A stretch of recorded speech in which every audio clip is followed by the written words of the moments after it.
Bonsoir chers auditeurs et chères auditrices de notre web radio R212, notre chroniqueur de l'ODJ, Adnan Benchakroun, partage avec vous aujourd'hui une analyse éclairée et pertinente dans son article intitulé Fonds de pension et fonds souverains, les leviers oubliés du développement économique au Maroc. Voici, pour vous, ce contenu enrichissant présenté sous forme de podcast.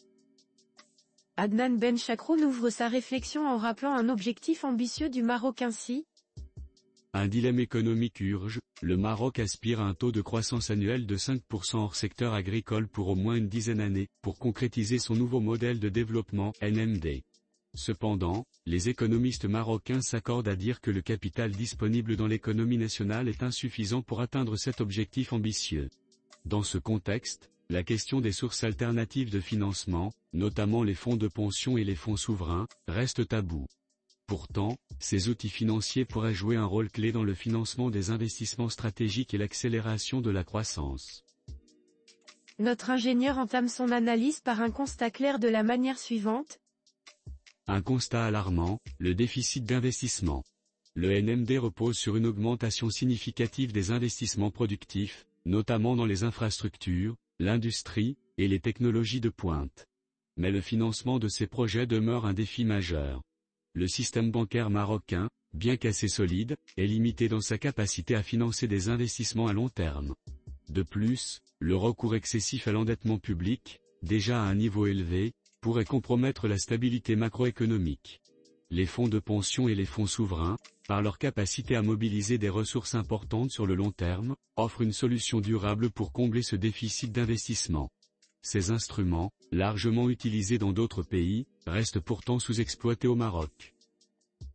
Benchakroun explore ensuite les atouts des fonds de pension, en disant « Les fonds de pension, une opportunité négligée. Les fonds de pension sont des dispositifs d'épargne collectif qui gèrent les cotisations des travailleurs en vue de leur retraite.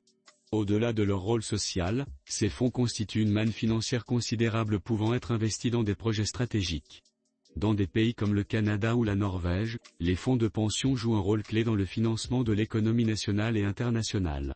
Par exemple, le Canada Pension Plan Investment Board gère plus de 500 milliards de dollars et investit dans des infrastructures, des entreprises innovantes et des projets écologiques. Au Maroc, le potentiel des fonds de pension demeure largement inexploité. Les deux principaux régimes, la Caisse marocaine des retraites, CMR, et la Caisse nationale de sécurité sociale, CNSS, gèrent des ressources importantes mais souffrent de contraintes structurelles, notamment un déficit croissant dû au vieillissement de la population. Une réforme en profondeur, visant à renforcer leur gouvernance et leur capacité d'investissement, pourrait transformer ces fonds en acteurs clés du financement de la croissance. Notre chroniqueur poursuit en abordant les fonds souverains, qu'il présente comme des outils d'investissement public de cette manière. Les fonds souverains, un levier stratégique pour le développement. Les fonds souverains, quant à eux, sont des véhicules d'investissement détenus par l'État, souvent alimentés par les excédents budgétaires, les recettes minières ou pétrolières, ou encore les réserves de devises.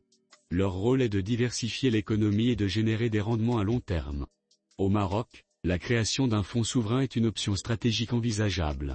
Le pays pourrait s'inspirer de modèles réussis comme le Norwegian Government Pension Fund Global, qui gère plus de 1400 milliards de dollars. Ce fonds investit dans des actifs diversifiés à travers le monde et contribue à stabiliser l'économie norvégienne face aux fluctuations des prix du pétrole. Dans le cas marocain, un fonds souverain pourrait être alimenté par les recettes du phosphore, les investissements de l'OC, ou encore les contributions issues de la privatisation d'entreprises publiques.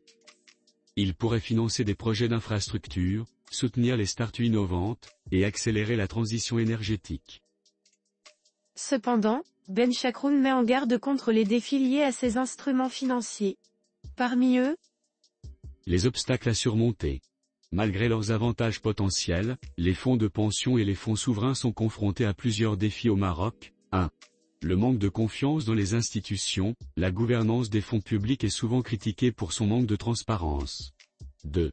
La réglementation inadaptée, les cadres juridiques actuels ne favorisent pas la création et la gestion efficace de ces instruments financiers. 3. La faible culture de l'investissement à long terme, les investisseurs marocains privilégient souvent les rendements rapides, au détriment des projets de développement durable. Pour lever ces obstacles, il est essentiel d'adopter des réformes structurelles, d'instaurer des mécanismes de contrôle indépendants, et de sensibiliser le public à l'importance de ces fonds pour l'avenir économique du pays. L'auteur conclut son article en soulignant l'urgence d'ouvrir un débat national sur les fonds de pension et les fonds souverains, en ces termes. Pourquoi ouvrir le débat ? Ouvrir un débat serein sur la nécessité des fonds de pension et des fonds souverains au Maroc n'est pas seulement une option, mais une nécessité. Ces instruments pourraient stimuler l'investissement dans des secteurs clés comme les énergies renouvelables, les infrastructures et la technologie. Réduire la dépendance à l'endettement extérieur, renforçant ainsi la souveraineté économique du pays. Créer des emplois durables et soutenir la croissance inclusive, en ligne avec les objectifs du NMD. Alors que le Maroc se trouve à un tournant économique crucial, il est impératif de surmonter les tabous et d'envisager toutes les solutions possibles pour financer son développement. Les fonds de pension et les fonds souverains ne sont pas des luxes réservés aux économies avancées. Ce sont des outils stratégiques qui, bien gérés, peuvent transformer les défis financiers en opportunités de croissance durable. Le débat est ouvert, le Maroc osera-t-il franchir le pas ?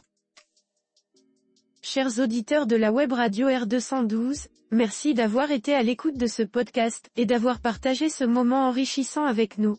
Votre soutien est précieux et nous espérons vous retrouver très bientôt pour de nouvelles réflexions inspirantes. Avec toute notre gratitude, l'équipe de R212.